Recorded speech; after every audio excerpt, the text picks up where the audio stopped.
Oi, oi pessoal, tudo bem? Dando continuidade às nossas aulas de geografia, hoje nós vamos fazer a correção do capítulo que a gente viu na última aula, tá? Nas duas últimas aulas, que falavam sobre os contextos étnicos e religiosos do mundo e um pouco também dos conflitos motivados por essas diferenças. Peguem o livro de vocês, abram lá na página 147 para que nós possamos fazer essa correção, beleza? O conteúdo, ele é bem tranquilo. Igual eu sempre faço, vou fazendo a correção e vou salientando alguns pontos importantes, tá? Questão 1. Com base nas informações do texto apresentado, associe o conceito de raça, que era difundido na Europa entre o fim do século XIX e o início do século XX, ao fardo do homem branco, apresentado na imagem de abertura do capítulo. Eu quero que você lembre que na abertura desse capítulo você tem aquela imagem que mostra o homem branco levando as pessoas de outras etnias para a civilização. Então aqui, ó, o conceito de raça na ideia do homem branco europeu tinha uma ideia de que ele era superior biologicamente que os outros seres humanos. Então, os europeus eles iniciam um processo de ocupação e colonização de outros povos e seus territórios com a justificativa que eles tinham uma responsabilidade de fazer o quê? Levar essas populações ao desenvolvimento. Entende isso? A visão dos europeus, então, era de que esse povo era considerado que inferior. Então, se eles não levassem essas nações ao desenvolvimento, eles continuariam a viver como selvagens. Olha a ideia que eles tinham aqui, né? Questão 2. O conceito de etnia envolve fatores que vão além de características físicas de determinado grupo humano. Os árabes, por exemplo, formam um grupo étnico muito complexo e diversificado, por englobar vários povos dominados ao longo de séculos de ocupação do Império Muçulmano em regiões da Ásia, África e Europa.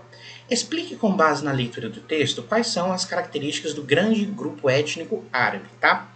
Então, quando a gente fala do povo, da etnia árabe, o que eles são?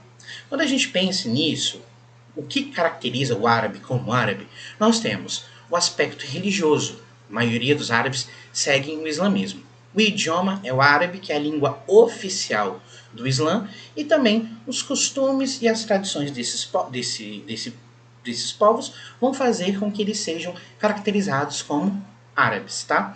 Então é interessante você entender o que classifica, o que determina uma etnia. Religião, idioma, tradições, cultura, tudo isso vai fazer com que a etnia seja tal etnia. Nós falamos também sobre o surgimento das religiões monoteístas, lembra? Da mais antiga para a mais recente, né? Judaísmo, mais antiga, cristianismo e islamismo. Com base no que foi discutido até agora, estabeleça quais são as relações em comum existentes entre o islamismo, o judaísmo e o cristianismo. Quero que você lembre que eu falei que essas religiões elas têm muitas coisas em comum, tá? Então, primeiramente, as três são o quê? Monoteístas e consideram importantes os profetas judeus. Jesus também era considerado um grande profeta, mas apenas pelo cristianismo e pelo islamismo. Você lembra que o judaísmo ainda está esperando a chegada do profeta.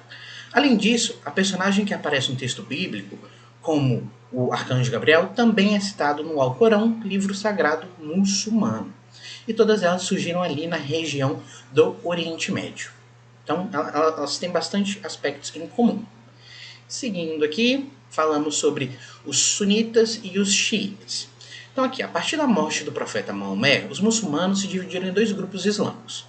Tal separação ocorreu porque as diferentes visões sobre o futuro do islamismo, bem como a definição da liderança muçulmana após a morte do profeta, tornaram-se inconciliáveis.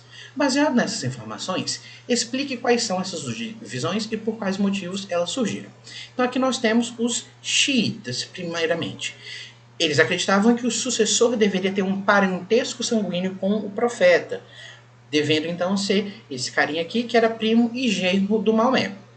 Já os sunitas, eles acreditavam que o sucessor do profeta deveria ser escolhido pela comunidade devido à sua elevação moral. Um homem com elevação moral que seria seguido pelas pessoas que seguissem o islamismo.